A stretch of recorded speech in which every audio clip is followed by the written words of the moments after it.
बानी पीटीआई की 9 मई के वाकयात पर मशरूत माफी मांगने की पेशकश, साथ ही कह दिया माफी उन्हें नहीं बल्कि उनसे मांगनी चाहिए। उन्हें रेंजर्स ने घसीटा, क्या पाकिस्तान और आलमी सतह पर मकबूल तरीन शख्स की कोई इज्जत नहीं? 9 मई के वाकयात की CCTV वीडियो सामने लाने की शर्त भी लगा दी।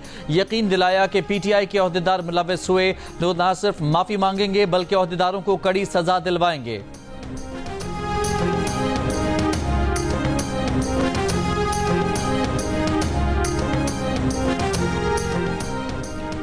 जब ट्रायल होगा तब पता चलेगा सबूत किस कदर अहम हैं। जिन लोगों ने जुर्म किया उन्हें गिरफ्तार किया गया। वजीर आजम के मुशीर बराए सियासी अमूर राना सनाउल्लाह की प्रोग्राम आज शाहजेब खानजादा के साथ में बातचीत, कहा बानी पीटीआई मामले को उलझा रहे हैं, उन्हें पता है वीडियोज में उनके अपने लोग मौजूद हैं, ये सब कुछ उन लोगों ने खुद कराया है। अभी ट्रायल मुकम्मल नहीं हुआ, ये आदमी रियासत के खिलाफ खड़ा है, हम इदारों के साथ खड़े हैं और इदारे रियासत के साथ खड़े हैं।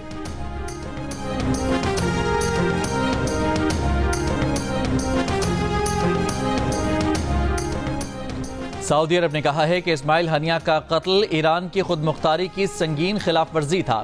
सऊदी नायब वजीर खारजा वलीद अल खुरेजी की OIC इजलास के दौरान गुफ्तगू, कहा किसी भी मुल्क की खुद मुख्तारी और अंदरूनी मामलात में मुदाखलत को मुस्तरद करते हैं। घोटकी के करीब सखर मुल्तान मोटरवे M5 पर डाकुओं की मुसाफिर बस पर फायरिंग, पंजाब से कराची जाने वाली बस का अगला टायर फट गया, जानी नुकसान नहीं हुआ। घोटकी पुलिस का कहना है कि 1 दर्जन से ज्यादा डाकुओं ने फायरिंग करके बस को रोकने की कोशिश की थी, बाद में डाकू फरार हो गए।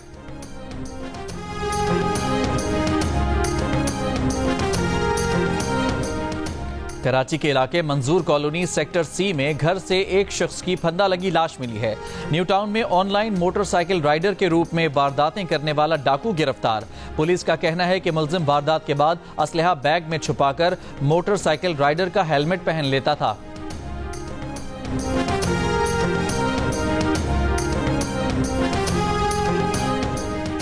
ओलंपिक्स से डिस्क्वालीफाई होने वाली इंडियन रेसलर विनेश फोगाट का आलमी अदालत से राबता, पोजीशन में आखिरी नंबर पर धकेले जाने के खिलाफ अपील कर दी, कहा सिल्वर मेडल का हकदार करार दिया जाए। विनेश फोगाट को बुध की सुबह वजन ज्यादा होने पर फाइनल से कबल डिस्क्वालीफाई कर दिया गया था। विनेश ने पहले रोज वजन के जायज होने की बुनियाद पर सिल्वर मेडल के लिए अपील की। खेलों की आलमी सालिस अदालत फोगाट की अपील पर आज फैसला देगी। बानी पीटीआई गैर मशरूत माफी मांगे, मुस्लिम लीग नून के सेनेटर तलाल चौधरी का रद्द-ए-अमल, कहा कि सानिहा 9 मई का एतराफ जुर्म करने वाला अब सबूत मांग रहा है। 9 मई को कोर कमांडर हाउस के बाहर बानी पीटीआई की तीनों बहनें, भांजा और पार्टी रहनुमा मौजूद थे। ये कभी गिरेबान पकड़ते हैं और कभी पांव। सेनेटर इरफान सिद्दीकी ने कहा है कि बानी पीटीआई का बयान मायूसी और दरवाजे बंद होने की अलामत है। 1 साल हो गया, बानी पीटीआई ने तमाम कोशिशें की लेकिन नाकाम हुई। वजीर इत्तलात अता तारर ने कहा है कि बानी पीटीआई ने अपना मवाजना शेख मुजीब से किया। जब ढाका में मुजीब के मुजस्समे गिरे तो शेख मुजीब को हीरो कहने वाले बानी पीटीआई की पार्टी ने बयानिया बदल लिया। बानी पीटीआई के मुताबिक 9 मई के वाकयात का आगाज उस वक्त हुआ जब उन्हें इस्लामाबाद हाई कोर्ट से रेंजर्स ने अगवा किया था। सबसे पहले उस पर मुआफी मांगी जाए। तहरीक इंसाफ के सेक्रेटरी इत्तलात शुएब शाहीन की फरमाइश। जियो न्यूज़ के प्रोग्राम आज शाहजेब खानजादे के साथ ने गुफ्तगू करते हुए कहा कि CCTV फुटेजेस से पता चलेगा कि 9 मई को कौन अंदर गया और किसने आग लगाई। बीच में से फुटेज के टुकड़े निकाल कर ले आना कोई सबूत नहीं है। जुडिशल कमीशन में जाने के मुतालबे से हमारी नेक नियति नजर आती है। बानी पीटीआई ने कह दिया है कि 22 अगस्त को हमें हर हाल में जलसा करना है। आगे हमें धरना देना है या लॉन्ग मार्च करना है, उसका फैसला 22 अगस्त के बाद होगा।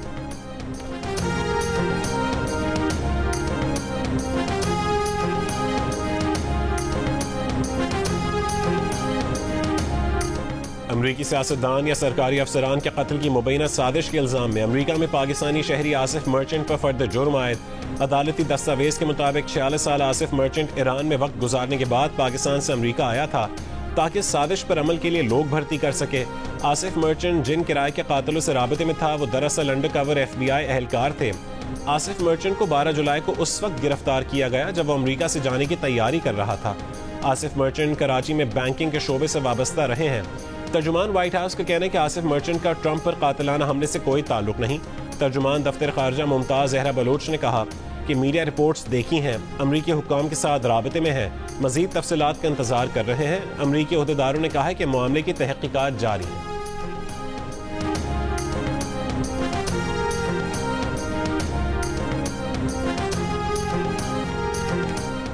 बांग्लादेश की असीर रहनुमा खालिदा जिया कई बरस के बाद मंजर आम पर आ गई। ढाका में बांग्लादेश नेशनलिस्ट पार्टी की रैली से वर्चुअल खिताब किया। तलबा मुजाहिरीन की जद्दोजहद को सराहा। इंतकाम की सियासत से दूर रहने, जमहूरी रवायात बरकरार रखने और बांग्लादेश को दोबारा खुशहाल बनाने के अज़्म का इजहार किया। बांग्लादेश में मामूलात ज़िंदगी बहाल होने लगे। बरकरार रखने मुजाहिरीन ने सड़कों की सफाइयाँ भी शुरू कर दी। बांग्लादेशी आर्मी चीफ वक़ार उज़्ज़मा का कहना है कि 3-4 रोज़ में हालात मामूल पर आ जाएंगे। मोहम्मद यूनुस की सरबराही में अबूरी हुकूमत जुमेरात की शब हलफ उठाएगी। अबूरी हुकूमत का निज़ाम संभालने डॉक्टर मोहम्मद यूनुस पेरिस से ढाका रवाना हो गए। बांग्लादेश की अदालत ने लेबर कानून केस में मोहम्मद यूनुस की 6 महीने की सजा भी कलअदम करार दे दी। एक बयान में डॉक्टर यूनुस ने हमवतनों से पुरअमन रहने की अपील की। मोहम्मद यूनुस का कहना था कि भारत के बांग्लादेश के गलत लोगों के साथ अच्छे ताल्लुकात हैं। भारत को अपनी खारजा पॉलिसी पर नजरसानी करनी चाहिए।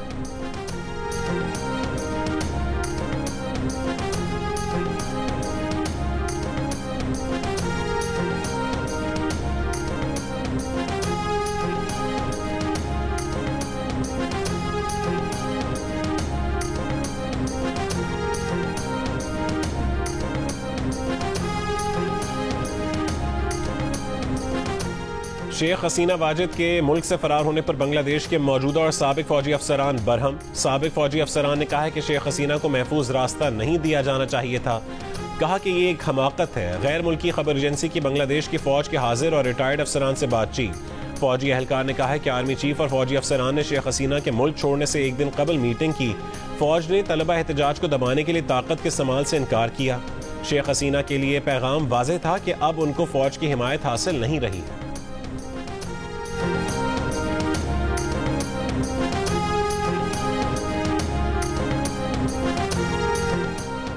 हुकूमत पाकिस्तान और अवाम बांग्लादेशी अवाम के साथ खड़े हैं। बांग्लादेश की सूरत हाल पर हुकूमत पाकिस्तान का पहला बाज़ाब्ता बयान सामने आ गया।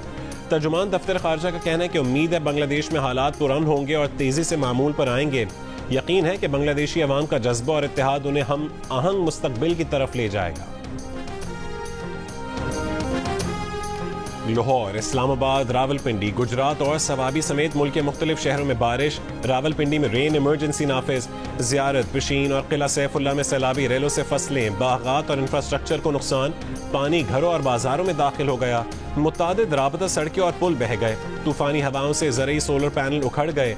अस्तोर के 2 देहात का ज़मीनी राबता कट गया। शाहराह कराकरम पर गिलगित चल्लास सेक्शन ट्रैफिक के लिए बंद। दादू में काचू के मुतादिद देहात में सैलाबी पानी कम ना हो सका। गढ़ी खैरू में बेगारी कैनाल में 3 रोज पहले पड़ने वाला शगाफ अब तक न भरा जा सका। शहरियों की अपनी मदद आप के तहत शगाफ पुर करने की कोशिशें। महकमे मौसमियात के मुताबिक कराची समेत सिंध के साहली इलाकों में मतला अबर आलूद रहने और हल्की बारिश की पेश गोई।